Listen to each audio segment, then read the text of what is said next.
Hello అండి, welcome to our channel. ఈరోజు నేను చేయబోయే రెసిపీ గుంత పొంగనాలండి.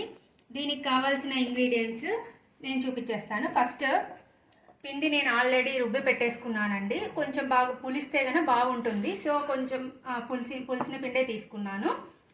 క్యారెట్ తురుము, ఆనియన్స్ చిన్నగా చాప్ చేసి పెట్టేసుకున్నాను, పచ్చికారము, శనగబాయలు కొంచెం సేపు ఒక 10 మినిట్స్ 15 మినిట్స్ నానబెట్టి వాష్ చేసి పెట్టేసుకున్నానండి. కరివేపాకు చిన్నగా చాప్ చేసి పెట్టేసుకున్నాను. సాల్ట్ కొంచెం సోడా వేసి కలిపేస్తానండి. ఇప్పుడు ఈ పిండిలో మొత్తం ఈ ఇంగ్రీడియంట్స్ అన్ని మనం కలిపేసుకుంటాము. పచ్చికారము మనకు కారానికి సరిపడంత వేసుకోండి. ఆనియన్స్ అండి, ఆనియన్స్ వేసేస్తున్నాను.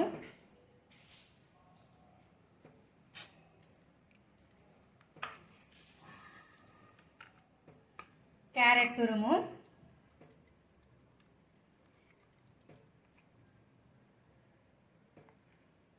కరివేపాకు,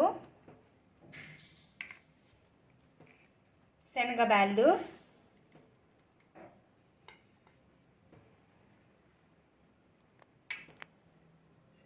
కారం అండి. ఇది టేస్ట్కి సరిపడా వేసుకోండి. కొంచెం సోడా వేస్తున్నానండి. కొంచెం క్రిస్పీగా వస్తాయి, లైట్గా వేసుకోండి, మరి ఎక్కువేమీ అవసరం లేదు. పసుపు కొంచెం 1/2 టేబుల్ స్పూను. సాల్ట్ టేస్ట్కి సరిపడా సాల్ట్ వేసుకోండి. ఒకసారి అన్నీ మిక్స్ చేసిన తర్వాత టేస్ట్ చెక్ చేసుకోండి. ఏదైనా సాల్ట్ తక్కువగా ఉంటే మళ్ళీ అడ్జస్ట్ చేసుకోవచ్చు. కొంచెం వాటర్ వేసుకోండి దీంట్లో.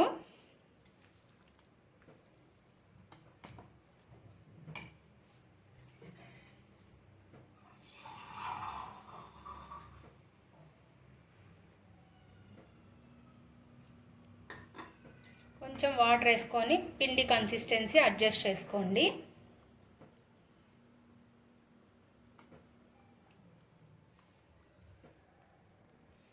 ఇదంతా నీట్గా మిక్స్ చేసుకొని ఈలోపు ప్యాన్ హీట్ చేసేస్తానండి. ప్యాన్ పెట్టి వెలిగించేస్తాను. ప్యాన్ హీట్ ఎక్కిపోయిందండి. ఫస్ట్ ఆయిల్ వేసుకుంటున్నాను.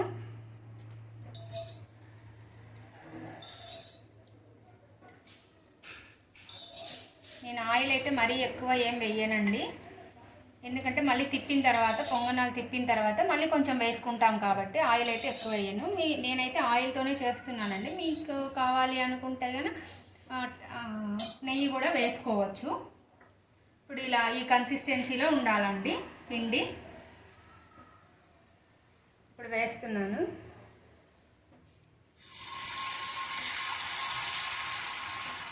మరీ లూజ్గా ఉండకూడదు, తర్వాత మరీ గట్టిగా ఉండకూడదండి.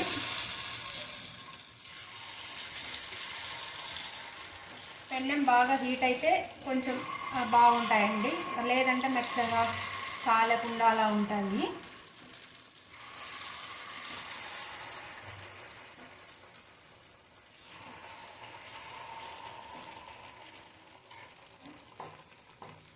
కొంచెం లో టు మీడియం ఫ్లేమ్లో పెట్టేసుకొని కాల్చుకోండి. ఒక సైడ్ కాలిన తర్వాత రెండో సైడ్ తిప్పుకోండి. తిప్పుకొని కాల్చుకోవాలి. ఇది ఇలా ఒక సైడ్ కాలిపోయిన తర్వాత కాలుతాయి కదా, కాలిన తర్వాత రెండో సైడ్ టర్న్ చేసుకోండి. మనకి ఇలా తిప్పేటప్పుడే అర్థమవుతుంది కాలినాయా లేవా అనేసి. నేనైతే స్పూన్ యూజ్ చేస్తున్నానండి. ఇది non stick pan, normal pans కూడా ఉంటాయి.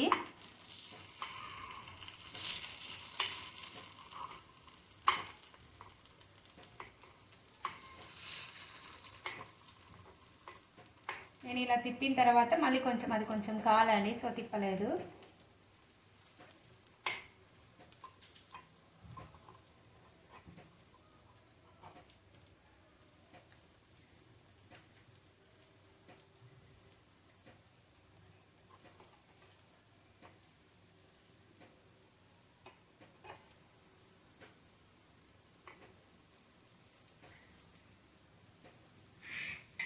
ఇలా తిప్పిన తర్వాత మళ్ళీ లైట్గా ఆయిల్ వేస్తానండి. 2 సైడ్స్ వేసుకుంటేనే పొంగనాలకు కొంచెం టేస్ట్.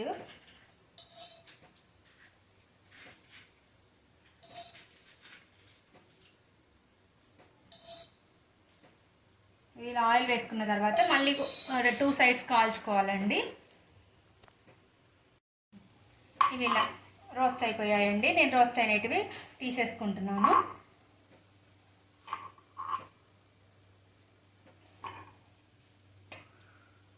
ఇలా అన్ని ప్లేట్లో సర్వ్ చేసుకొని హాట్గా తినేసేయచ్చు. బ్రేక్ఫాస్ట్కి చేసుకోవచ్చు, స్నాక్స్కి చేసుకోవచ్చు. ఇలా దేనికైనా బాగుంటాయండి టేస్ట్. టేస్టీ గుంత పొంగనాలు విత్ కారం అండి, ఆనియన్ చట్నీ అండి. ఇది ఒకసారి ట్రై చేసి టేస్ట్ ఎలా ఉందో టేస్ట్ ఎలా వచ్చిందో చెప్పండి. Thanks for watching. Please share, like and subscribe.